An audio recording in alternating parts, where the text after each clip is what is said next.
What's up, y'all? It's Mr. Mass Man / Mr. Love Man / Cat Daddy. You know, and I did a live stream, on the channel about the subject I'm talking about in this video, the Bootsy, Lil Bootsy Badass to you. I can call him Lil Bootsy because I'm from Louisiana.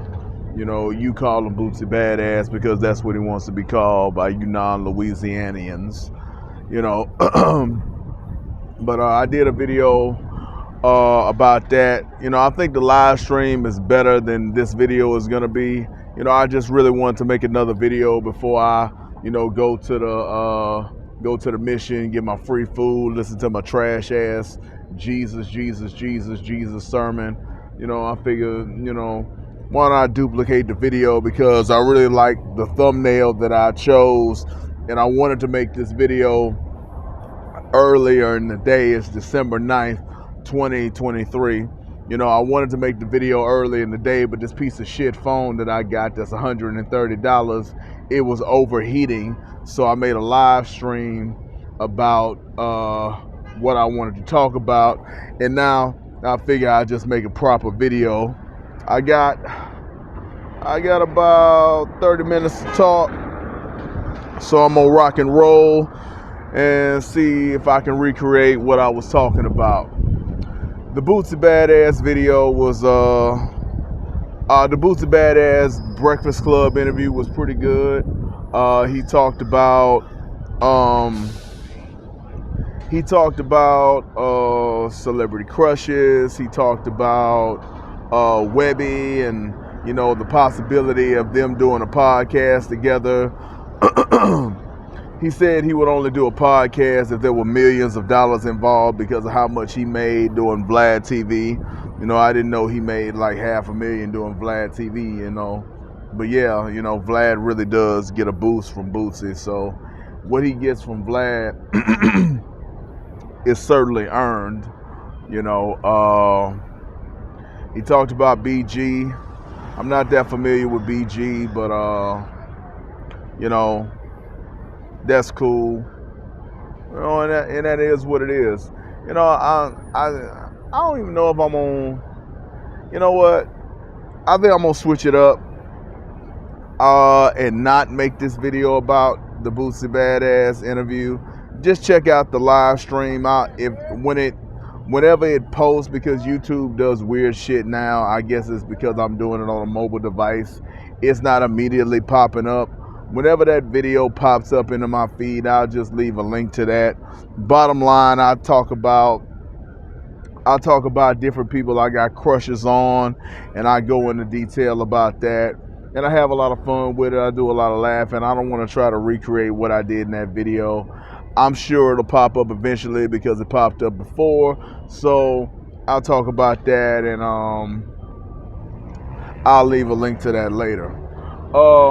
What I want to talk about is getting into my playerism. Being a true bona fide player, being a true bona fide Mac. What I do is, like, I've never had a proper girlfriend. I've never, had been in a proper relationship. I don't know anything about that. Hold on, y'all. Somebody's walking by.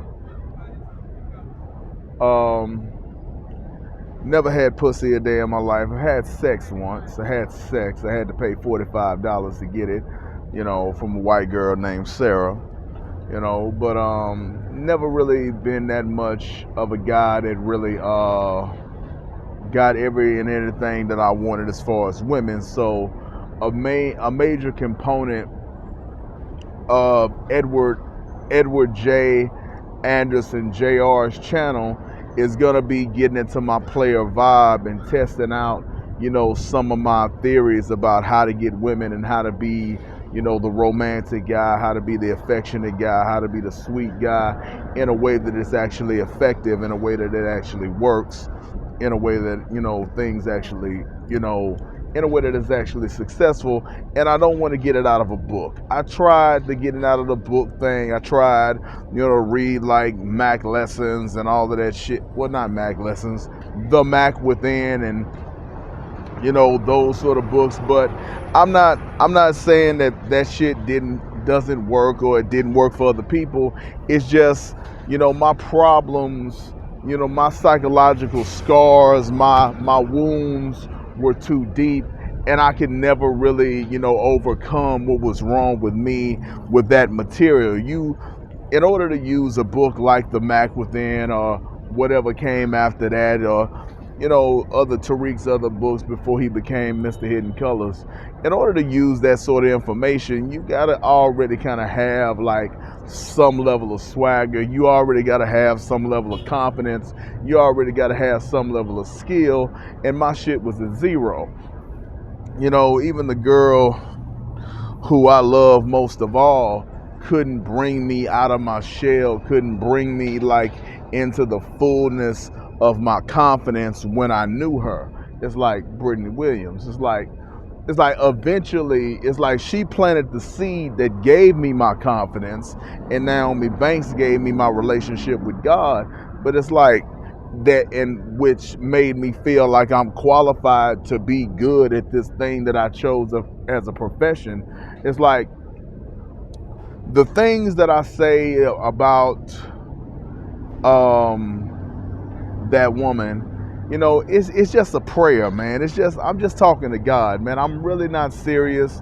I really don't, you know, I'm really not trying to like force somebody into something or use whatever this platform can become to like become this like pressure thing. It's really just a sweet, you know, gesture. It's really just a fan. I'm just fanboying out, man. I'm just being a fan. I'm just being, you know, I'm just reciprocating, you know, the kindness that, you know, she gave for choosing that profession, showing everybody, you know, her wonderful, beautiful sexuality, and getting a lot of men, millions and millions of men through hard times. And you know, I'm just celebrating her, man. It's the, I don't need, you know, to make this into a coercive, you know, manipulative thing where it must happen or it's gotta happen. It's like, I was just listening to her broadcast and she was talking about her first divorce. I'm like, first divorce?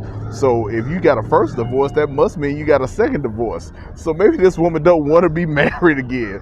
I mean, goddamn.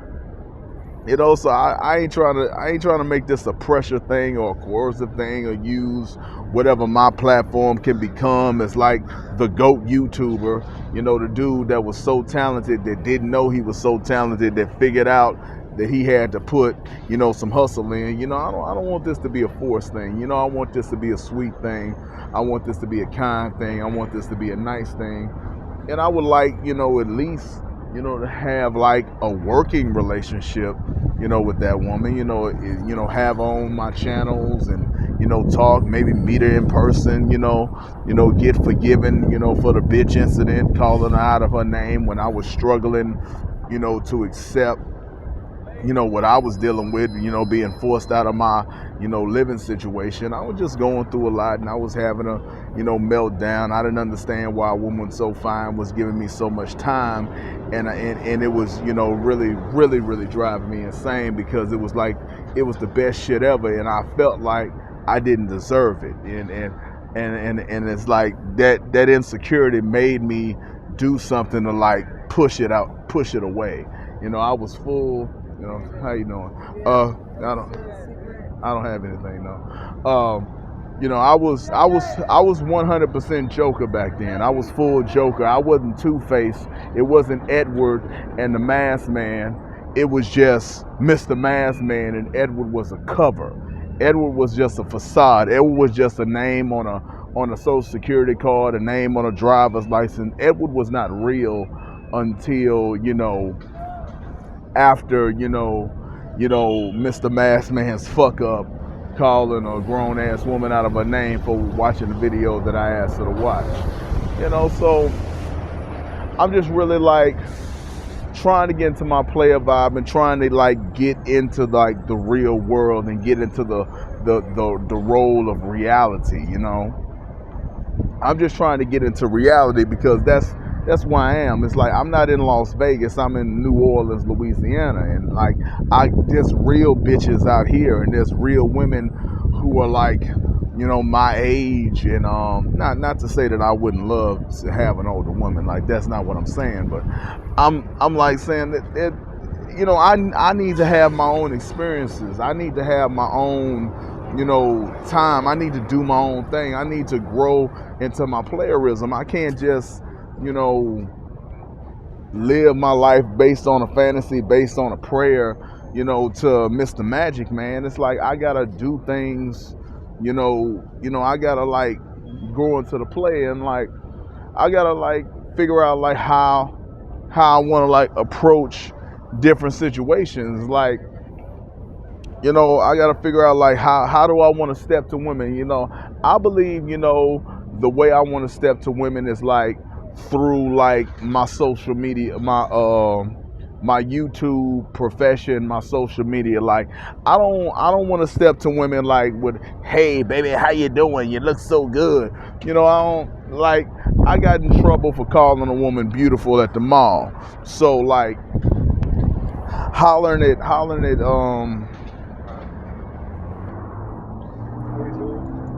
of y'all got no water. so let me move because the section I was staying at, you know, is getting too populated. Motherfuckers is bothering me. So let me move around. I got in trouble for calling a woman beautiful, so I don't want to like, you know, I want to approach women from an angle, and the angle is gonna be like, "Hey baby, get to know me." And I think that's really the best approach that I could do, you know, in the modern era. Like I need to give a woman something to get interested in other than a slick line or a funny comment or saying a couple of words or trying to be cute in the moment. It's like I literally got, you know, there was a bitch named Cookie who I met in Walmart. I saw with her child. I rubbed on her body. She told me that she could reunite me with the love of my life, and she gave me a number that worked one day. I called the same number the next day, and I got the doo-doo-doo fake number. So, Trying to Get a Number by R. Kelly is a great song. It's a wonderful song, but it's archaic. A bitch can give you a number that works one day and doesn't work the next day. And saying a funny comment or having a moment, you know, that's not gonna last. That kind of shit fades away. You gotta get, like, a person has to get into you and what you do and what you're about and your platform and what you stand for. And that's, you know, I think that needs to be a playlist on my YouTube channel, what I stand for. That needs to be a playlist, what I stand for, what I'm about. You know, I think you need what I stand for, what I'm about. That needs to be a playlist. That needs to be something that I put on the channel. You know, one of my playlists on my channel, like, so that people can really vibe with, so that women, maybe I put it like, "Hey ladies, this is what I stand for." You know, like I really believe like the campaign, you know, like campaigning, you know, to trying to get elected. You know, that's something that I like that Tariq said, you know, campaigning, trying to get elected. So I'm not gonna be so cute as to call it my platform, you know, a bitch. Or if I tell a female to check out my YouTube channel and I say, "This is my platform," that can go right over her head. But if I say, "Hey ladies, this is what I stand for," and then I break down like different things that matter to me as far as, you know, being a man or my mission in life, who I am as an artist, as a YouTuber, you know, what a relationship would mean to me, what sex means, what being polyamorous, you know, or a Mac and a real player with a YA, not an ER, and even a player with an ER and being in the game, you know, what all that represents. I think that'll be dope. And I think if I walk up to a woman and I'm like, "Hey, how you doing?" You know, my name is Edward. What's your name? Or my name is Jasmine. Nice to meet you, Jasmine. Do you have any interest in YouTube videos? Do you like social media? And if she says yes, I can say, well, I'm a social media influencer. If you have the time, would you mind, subscribing to my YouTube channels? I have 3, and they're a bit long, but I would really appreciate it if you could subscribe, and then you get her to subscribe, and then you get her to hit the notifications on all 3 channels, and you let her know. You have a little conversation about, the type of videos you make and you're making at the time that you start talking to women, and you have as much of a discussion as you can have. It's have as much of a discussion as you can have in the moment, and try to get them like invested in what you do and invested in what you stand for, because it's important to get past the facade, to stop being funny in the moment or clever in the moment or saying a cute line. It's like Bootsy Badass was talking about Chloe Bailey, and he was trying to think of like, man, I wish I could say something to pull. But it's like, a woman that's sexy, a woman that fine, a woman that, dynamic is not good. There was nothing he could say, and he was right to just call her beautiful. And he's really doing a better job just saying, hey, I'm into you and I like you. That's gonna get back to her. And I ain't saying they ever gonna be together, because Bootsy is a gangster and Chloe Bailey is so not. But if her sister didn't play a Disney, if Chloe didn't start that being super sexy and being that fine ass motherfucker that's like a young Beyonce, if she didn't start doing that shit, her ass would have been a Disney princess. If it wasn't for that Have Mercy video and how fine she got, she'd be a Disney princess. So I don't know if she could get with a nigga that was a weight pusher and been to jail on death row. I don't know if she would be comfortable, being on his arm, even though Boots is cool and a motherfucker. I don't know if she'd be comfortable with a nigga like that. But, it's a sweet little thing, and it's a cute little thing, and I want to like help out any way that I can, as a supernatural force. I want to help Bootsy get that, because some nigga from Louisiana got to hit that, goddammit. Some nigga from Louisiana got to hit that 5 motherfucker. A Louisiana player got to hit that, goddammit. A Louisiana player got to hit that 5 motherfucker. Like, what of us got to do it? Either me or Bootsy got to do it. Like, I'm clean cut, nigga. I say I'm a gangster, but I'm really James Evans from Good Times. I don't commit crimes. It's just anybody with anything supernatural, Jesus, God, I don't give a fuck if it's in my house, it obeys my rules, or it gets its ass whooped. I don't give a fuck. Who the fuck are you to tell me what to do in my house, bitch? Earth is mine, nigga. It's mine. I don't give a fuck who says it. You want it, you better take it, nigga. Getting into my playerism, getting into my player vibe, getting into my confidence that Naomi Banks gave me. Confidence that Brittany Williams first and Naomi Banks gave me second. Like, Brittany Williams gave me the confidence to be strong, that I have value, that I matter, that I'm significant, that I'm not a monster. Even though I feel like a monster, and my spiritual father feels like an 800-pound gorilla, Patrice O'Neal. Even though Patrice O'Neal feels like an 800-pound gorilla, and I feel like Jason Voorhees, I feel like a monster. Brittany Williams showed me I'm not a monster. You can be loved. You can be appreciated.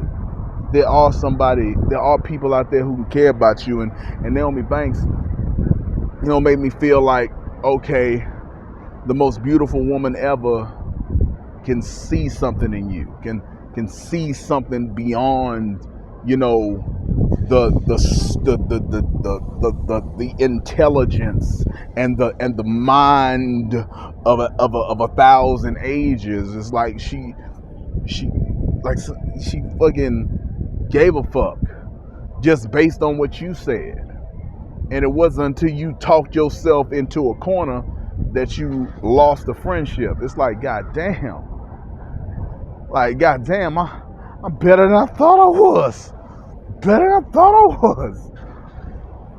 If I could have had her as a friend, before I fucked it up, then what else could I have had? Like, what else was I wrong about? Was that Suge Knight video not a fluke? Was that Suge Knight video that I made in the era where people were doing millions off of clips? Was that not a fluke too? Am I really talented? Am I really able to do some fly shit? Am I secretly amazing and just didn't goddamn know it? Have my low self-esteem been a whole lie that I've been doing? Have I been holding myself back? Have I been doing the Superman, the ghetto Superman mental blocks where I'm holding myself back because I don't want to admit that I'm different, that I'm built different? We ain't people, we ain't equal, I ain't one of you, goddamn. Something changed and something snapped in me when I made it into Naomi's gaze. And, I want to use being in her gaze and in my gaze, I want to use the confidence that I got from having a friend for a minute, to build myself up to a true bona fide player, a true bona fide Mac, and a Mac and a player in terms of getting the ladies. And, I don't want to be a nigga that's fucking a bitch in a goddamn tent, which I have seen in this goddamn city. I don't want to fuck a bitch on a cardboard box. I want to get my apartment, secured. And Monday is Saturday today. Sunday I go to house church, and then Monday will finally come. Hopefully this bitch will be off of vacation. Hopefully she ain't taking a 2-week vacation. I was told that I'd be getting a phone call from the shelter. That's the best shelter in New Orleans. That I'd be getting a phone call. So they said they would ask me a couple of questions, and then hopefully, God willing, I'll get into that shelter. So I'll be into a real shelter that I can stay in indefinitely. I'll start the process rolling to get my apartment. That's going to take about 3 to 4 months to happen. And I'll be rocking and rolling on YouTube, doing YouTube videos. But like over here on Mr. Mask Man and over on Edward Anderson, like Edward Anderson JR is closed until I get my place. I'm not going to be posting videos on that channel for about 3 or 4 months. Once I get my place, I'll open it up and I'll do like story time, and I ain't gonna do a whole lot of story times about my upbringing because I really don't remember most of it. I'm a deleter. Like, I ain't got a lot of memories because I ain't do much shit. I got yelled at and fussed at and cussed at all the time. I ain't got no happy memories to tell you about. I told you everything I could tell you. Brittany Williams, Fatty, Ashley Johns was a girl that was kind of cute. Back in the day, she kind of wanted me, but I didn't really, Yanti, don't know her last name. I ain't got a lot of stories to tell, man. So I ain't got much, but story time is really going to consist of what I'm doing in New Orleans and how I'm doing. I kind of make it like, maybe like a vlogging channel, like me walking around the city, handling business, stuff like that. What I'm up to, building a channel, having conversations, shit like that. It'll be story time, but it's not the past story time because I'm a man that doesn't really have a past. It's like I could tell you, to the best of my recollection, what happened when I was growing up, but I don't remember that shit. Give a fuck. Okay, got about 10 minutes. Okay, so getting into my playerism, like my playerism is getting the chick involved and caring about what I do. I think it's important to like make a playlist to talk about, hey ladies, this is what I stand for. Here's the platform. And then I make videos discussing like what I'm about on a variety of subjects, and I'll try to edit it around. I think it'll be good to have like 10 to 25 videos, no more than 50 videos in that list. And then I'll make it about, maybe like, okay, ladies, here's how I feel about this. Hey, ladies, this is how I feel about that. But the platform is like kind of like streamlined. I really think that I don't want to scare a bitch, but I think like, you know, I don't want to put death first because I don't want to scare a bitch. Like I'm trying to conquer death. Like that's too much. That's on the channel. That's there, and it's gonna be in the playlist. But that's too much to put on a chick that I'm trying to fuck. You know. So I think my platform, you know, the first thing should be like the importance of community, the importance of humanity, the importance of friendship and companionship and compassion. Like that should be like the kind of things that I start, you know, the platform to like, hey ladies, this is what I stand for, here's the platform. That's how you entice a bitch. You have a conversation with a woman, and then she goes to her home and she say, let me see what this nigga was talking about. Let me go to his YouTube channel. Hey ladies, that's the platform. Okay, I care about community. I care about building. I care about creation and then the construction. So I think that's nice. You know, I think that's very fly, you know, as a way to entice women and get women who are, you know, partners for a lifetime and not fucks that you throw away like they filthy rags. Like you fuck them and then you wipe your dick with them and then you throw them in the garbage like they ain't shit. Like I don't believe in doing that.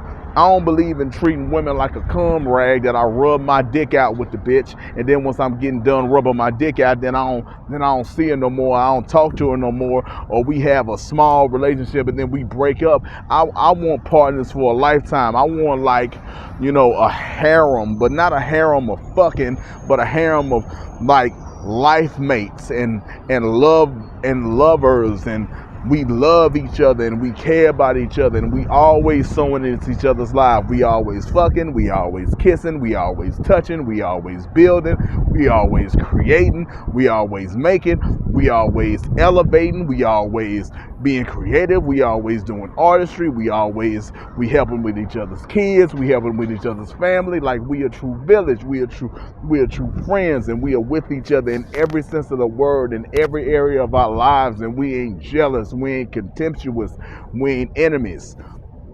You know, so that's what I believe it's about, and I think that's a wonderful idea, and I think that's a great way to pull, you know, really pull, you know, having an actual platform, having an actual campaign as a man that I meet women in the street. Like it's gonna start in New Orleans, it's gonna be, I wish it could have been Shreveport. I did everything in my power to make it Shreveport, but my wicked evil ass tried to kill me over more than half a dozen times. Sister wouldn't let me be the man of Shreveport.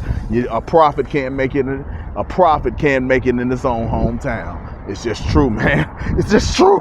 God damn it, that fucking Bible was right. That 77 times 7 shit. A motherfucker will rebuke you 77 times 70, no matter how much you try to love them. And you gotta forgive 77 times 7. And a prophet can't make it in his own hometown. I mean, goddamn, that spooky ass book had 2 things right. Fuck it, I didn't want to give it up, but it was right. Goddamn, a prophet can't make it in his own hometown. Fuck.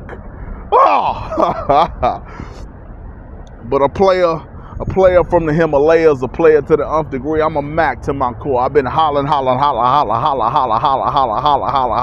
bitch my whole goddamn life, and I want to start hitting that 7 and 11 and start raking in the bitches. And I want to keep all my bitches. I want to keep all my bitches. I want a collection of bitches like Jay Leno has a collection of cars. You know, Jay Leno has a whole lot of cars, but he don't have too many. He got a whole lot, but it ain't too many.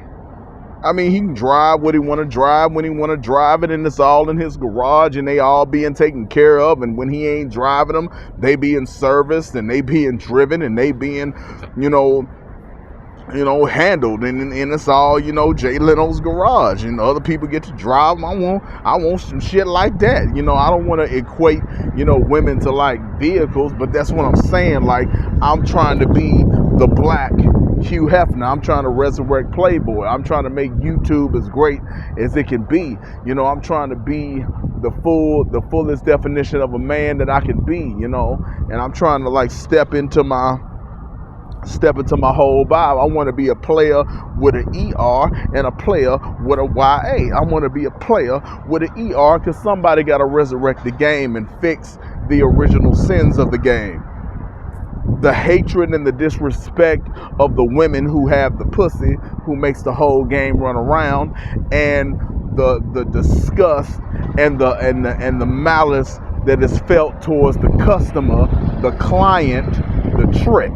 You know, that's just to the point where if somebody is like pimping and, you know, if somebody is like pimping and playing, they even, you know, run a psychological jig on themselves that they don't even want to enjoy the act of having sex because they associate sex with tricking. It's like, God damn, nigga, you that concerned with motherfucking money that's gonna be spent up one day that you don't want to enjoy the sweet embrace of a woman? What kind of raggedy bullshit is that? And that's why the game fucking died. If you didn't enjoy getting a nut with a bitch, there's no way in hell that shit was gonna be attractive and desirable to multiple men for generations. Half the reason most niggas wanted to be pimps because they thought it was an access to a bunch of pussy. But when they found out that the pimps, not only did they not fuck the women like that, but they didn't even enjoy or appreciate having sex at all, it just made pimping look like some whack administrative bullshit. You just gotta be around a bunch of sluts and you don't even get to fuck and you don't even like fucking and it's just about money that you can't even keep. Oh man, the game was destined to die. But the game gotta come back and the game gotta be cured from its diseases, cured from its ailments, and fixed of all that shit that was wrong with it. You know, free R. Kelly. Free R. Kelly. I got about 5 minutes left. So I'm gonna make my way back to this free food, see if I can get a bed for a couple of more nights, and hopefully these people call me. You know, I'm gonna call them around 12 noon, inform them that I gave my number, you know, that sort of shit. And hopefully it all works out, and hopefully I win the game, man. Have a good one, y'all. It's been the Masked Man. Let me sign off in the words of THUGTICIAN, the evil baby mama slayer, the one who would put those wicked evil ass bitches in their place for telling bullshit about men and trying to take them for everything they got. In the words of THUGTICIAN, my nigga from Britain, a black Brit that was a real nigga who is no longer on the internet but stood firm and stood tall for as long as he stood firm and stood tall, man. I salute you, brother. He would always say more later. In the words of Daniel Freeman, the man who was the founder of the Rise and Grind, How to Make $1 Out of 15 Cents, which you can still find on Amazon to this day. Daniel Freeman, How to Make $1 Out of 15 Cent, digital copies, no physical copies, but you can get the book and you can read it. One of the best self-help financial books I've ever written, way better than Rich Dad, Poor Dad. If you are struggling and in a bind and want to get some good information that can help you out, you have resources, you got a little bit of money, you got a little bit of hustle, that book can really help you out. That book can really change your life. It can't do nothing for me because I'm an artist, I'm a creator, you know, I'm a public speaker, but maybe it can do something for you. Daniel Freeman would say, next time, partner. And in my words, the judge for all mankind. Bang, bang is the sound of the gavel. Bang, bang is the sound of the gun. And then we got to do it with fun. We got to do it with playfulness, and we going to do the Beyond the Rap. I ain't going to dig in my backpack because I think I'm starting to remember it now. So, in the words of THUGTICIAN, the evil baby mama slayer, you know, more later. In the words of Daniel Freeman, the man that loved chicken wings, you know, the man who talked about chips, stacking chips and making chips, you know, next time, partner. And in the words of the judge, Edward J. Anderson, Jr., bang, bang is the sound of the gavel. Bang, bang is the sound of the gun. And to Beyond the Rap, y'all have been beyond cruel. I am beyond old, and I am beyond cold. I am beyond good, and I am beyond great. I am beyond straight, and I am beyond sweet. I am beyond kind, and I am beyond fine. Some like wine, I am the beyonder, and I am beyond beyond you. One more time. I am the beyonder, and I am beyond you.